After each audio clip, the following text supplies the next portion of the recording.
DMTV Info, votre chaîne d'information en temps réel. La politique, la santé, le sport, les faits de société, la musique, les rumeurs et bien plus encore. Vous découvrirez cela dans notre chaîne DMTV Info.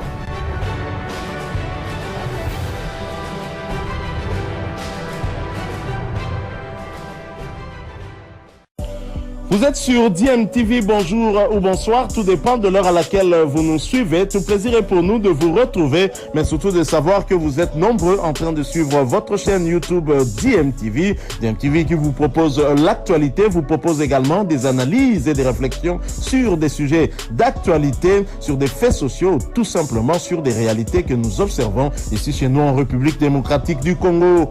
Atterri ce mercredi à l'aéroport national d'Indjili en provenance des Kolosi via Lubumbashi, Vika Kavungu, candidat au poste du président à la FECOFA, a profité de l'accueil des journalistes présents pour dévoiler ses premiers projets une fois élu. Nous sommes à Kin pour une seule raison, de sauver notre football qui a beaucoup sombré. Donc nous avons comme mission de sauver notre football. Accompagné d'une délégation, Vika Kavungu n'a pas été inaperçu aux yeux du public, venu porter leur soutien à sa candidature. Après l'aéroport, direction Mona Lisa, cadre choisi pour échange avec la presse.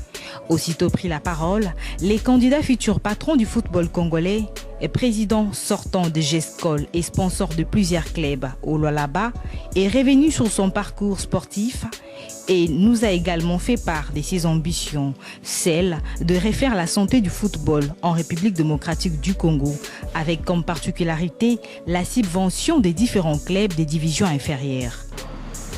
Vika Kavungu est président sponsor sortant, donc président sortant de GESCOL et sponsor de plusieurs clubs de la Ligue 2 au niveau du Lualaba.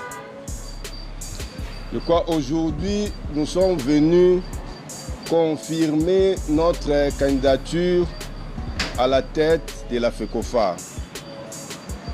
Pourquoi nous avons pris cette lourde décision? C'est du patriotisme qui m'avait imposé, voyant tout ce qui se passe dans notre football. Notre football est totalement malade.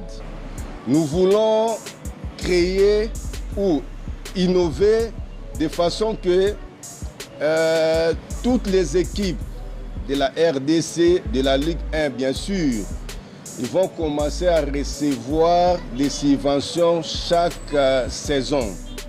Sauf imprévu, les assises au niveau de la FECOFA auront lieu le 25 juin 2025. Mais nous croyons avant l'arrivée de Jésus, on finira par faire les élections. Acte de candidature à la présidence de la FECOFA. Mesdames, Messieurs, chers journalistes, moi devant vous, je réponds au nom de Vika Kavungu Saka Kindulu, citoyen congolais, opérateur sportif, résident dans la province du Lualaba à Kolosi. Je suis dans le milieu sportif plus de 20 ans. J'ai été dans plusieurs entités et clubs de football, notamment GESCOL et Montsion.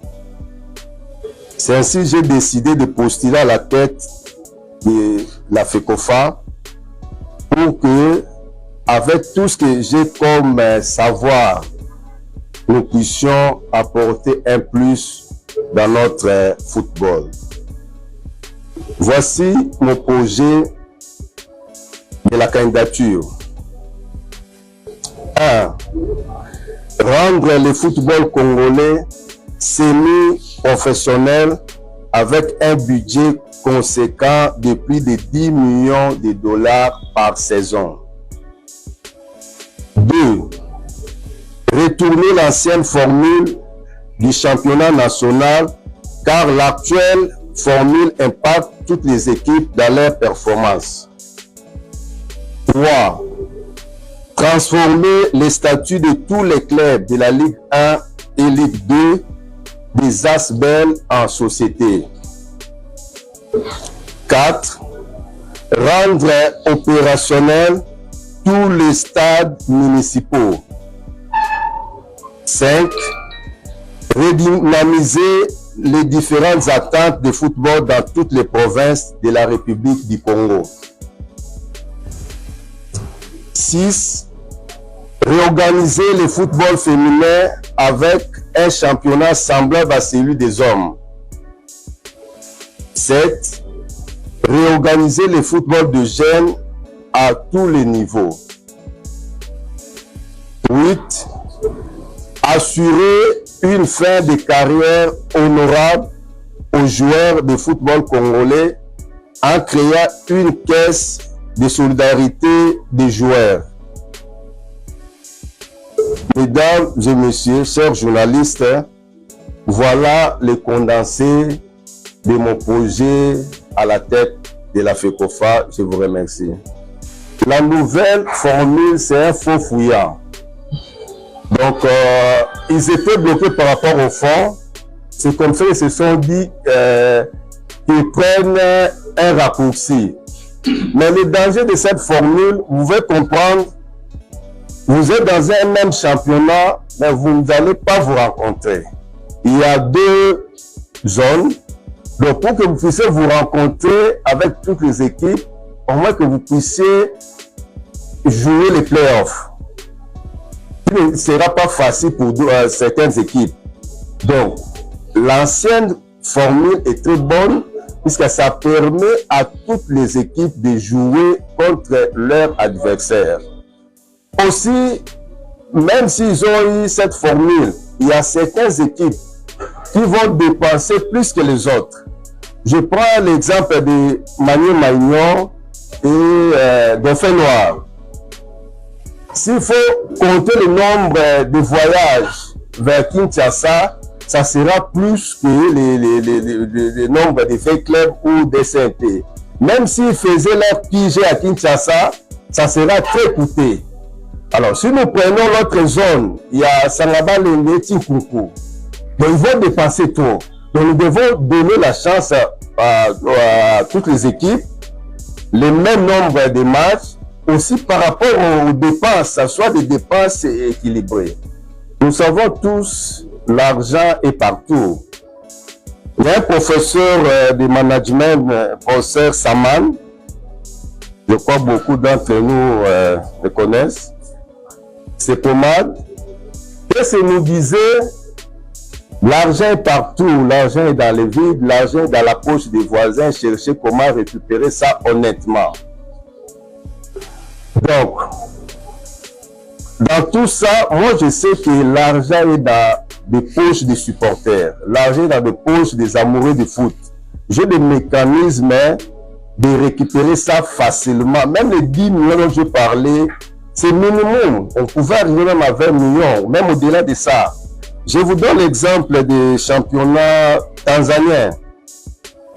Le budget du championnat tanzanien, c'est au-delà de 15 millions de dollars. Mais si la Tanzanie arrive à réunir 15 millions, pourquoi pas la RDC? Et puis pour votre information, dans les 15 millions, il y a Zam TV qui donne 10 millions. Donc le même mécanisme dans Zam TV, moi j'ai la possibilité de créer ça au Congo pour que nous ayons beaucoup d'argent. Il y a les championnats angolais, c'est plus de 4 500 000. Alors, mais pourquoi nous sommes dans moins d'1 million? Je vous parle de Bundesliga. C'est le championnat qui avait repris avant la Covid. Au niveau mondial, c'est le premier championnat qui avait repris. Et quand vous êtes journaliste mieux placé, quand vous connaissez pourquoi Bundesliga avait repris par rapport à d'autres championnats. Parce que tout ce qui est lié au championnat allemand, c'est au-delà de 5 milliards de dollars. C'est comme ça qu'il y avait beaucoup de sociétés qui étaient en faillite, qui dépendaient de ces championnats. Donc, les championnats devaient reprendre pour donner vie à ces sociétés. Alors, rien que le nom de la FECOFA C'est un support considérable pour faire de grands projets et sauver notre football congolais. Le ministre provincial de Sport et Loisirs, Simofana Musangusa Isa, a reçu vendredi Vika Kavungu, président de l'Union sportive GESCOL et candidat à la présidence de la Fédération congolaise de football association, FECOFA en sigle. Cette rencontre, marquée par un esprit de collaboration, vise à préparer les terrains pour les futures élections au sein de la fédération. Vika Kavungu a profité de cette occasion pour partager ses ambitions et son programme pour le football congolais. En vue d'une tournée dans plusieurs villes du pays, il a sollicité le soutien du ministre des tutelles afin d'établir une base solide avant le processus électoral. J'étais dans l'obligation, avant de quitter la province pour le processus électoral à la FECOFA, j'étais dans l'obligation d'informer les patrons de la province côté du sport pour voir comment la province pourra m'accompagner pour cette aventure, puisque nous tenons vraiment prendre la tête de la FECOFA. Bon, nous avons discuté par rapport à mon programme qui est vraiment très ambitieux et puis les fédérations phares que j'ai pris comme repère, je dois faire une petite tournée par-ci par-là et puis par rapport à la planification des processus électoraux pour placer une base à Kinshasa en attendant les élections. Oui, sinon, le ministre est d'accord, l'excellence est d'accord de m'accompagner, surtout avec les programmes. Nous savons tous qu'avec ces programmes, ça serait un plus pour le football congolais, puisque nous tenons vraiment à révolutionner notre football. Le ministre Simofana Musangusa Isa a exprimé son accord pour accompagner cette initiative avec la bénédiction, bien sûr, de la première citoyenne du Lualaba, Fifi Masuka Saini.